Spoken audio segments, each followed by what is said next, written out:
कैसे आप सभी? आज हम देखेंगे ग्रेविटेशन चैप्टर का एक नया टॉपिक जिसका नाम है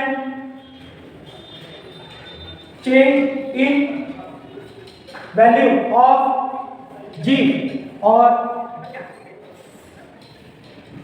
ग्रेविटी।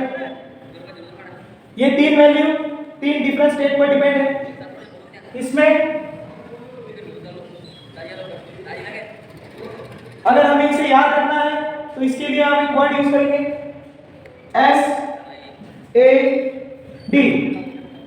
जिसे हम कहते हैं सैड। सैड में अब इसका मीनिंग है चेंज इन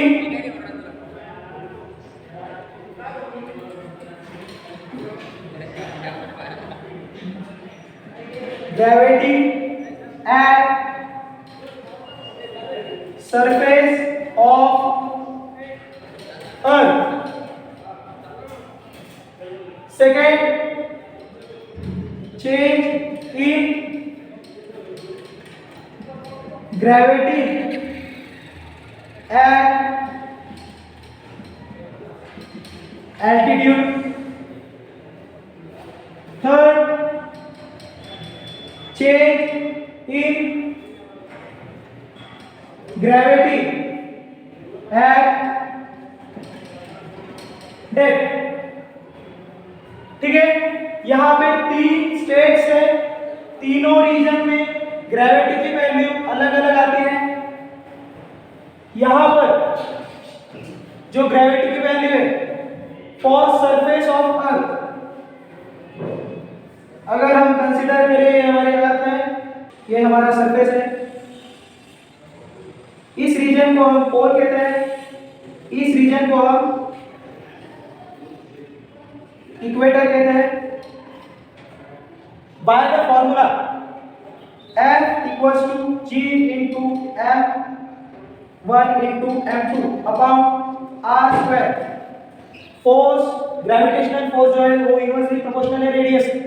तो यहाँ पर देखा जाए तो पोल के रीजन में रेडियस कम होती है, इक्वेटर के रीजन में रेडियस ज्यादा होती है।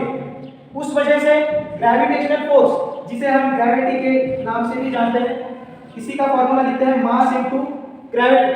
तो इस हिसाब से हमारी जो ग्रेविटी है वो डायरेक्टली प्रोपोर्शनल है फोर्स के, ग्रेविटेशनल फोर्स के, एंड इनवर्सली प्रोपोर्शनल है रेडियस ऑफ अर्थ और any planet.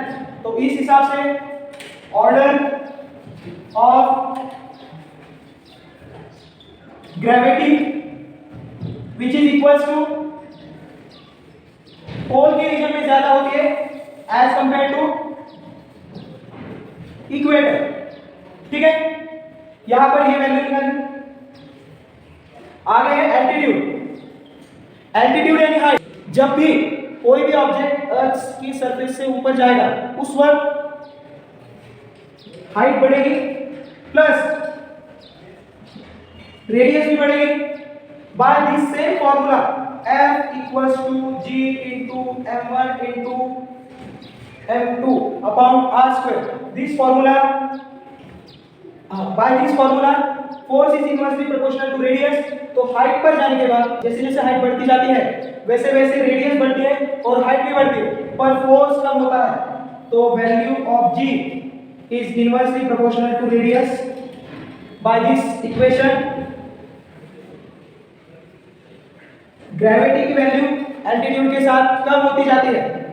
Value of G is decreasing.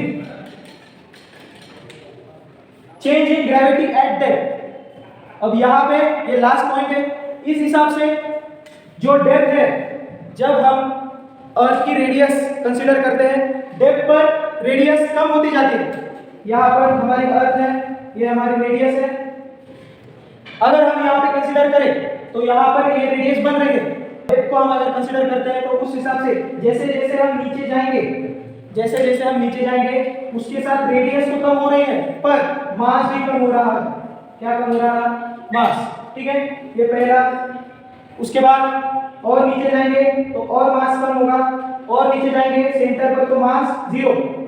Bye the equation F equals to M into G, force is directly proportional to mass. Equation हमें ये बताता है कि हमारा जो फोर्स है वो डायरेक्टली प्रोपोर्शनल है मास के। और यहाँ पर जब हम डेप्थ में जाते हैं, कोई भी ऑब्जेक्ट अगर अर्थ की डेप्थ में इंटर कर रहा है तो वहाँ पर रेडियस के साथ साथ मास भी कम हो रहा है। इसलिए हम ये कह सकते हैं कि eight depth value of g will decreases